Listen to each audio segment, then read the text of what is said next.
Washington is reaching out to Moscow and Tehran for ways to negotiate with the Assad government, which America had previously wanted to remove. At least that's according to US Secretary of State John Kerry. Let's go now to RT's Marina Portnair in Washington, who's got more details on this. Marina, this sounds like a rather awkward U-turn here. So what is Kerry's reasoning for this rather unexpected shift in White House policy?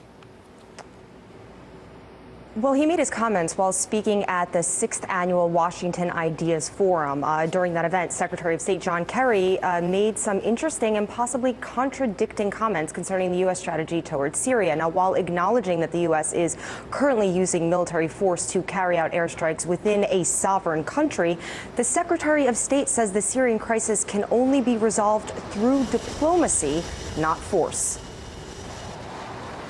We are flying airplanes into Syria, and Syria is not trying to shoot them down.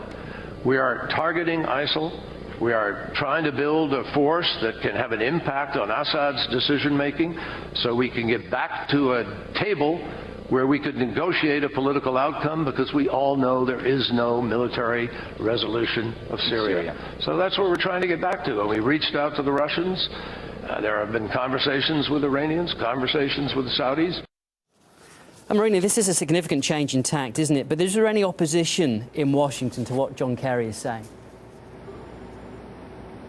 There certainly is. U.S. Defense Secretary Chuck Hagel is among those who aren't happy about how his boss is currently handling the situation in Syria. At least that's what a leaked memo suggests. According to the New York Times, the Pentagon's chief recently penned a memo to National Security Advisor Susan Rice, insisting that Washington can lose all the gains it's made against the Islamic State unless the administration sharpens its approach towards the Syrian government. Some experts believe that ultimately the U.S. strategy is to remove Assad under the guise of fighting Islamists.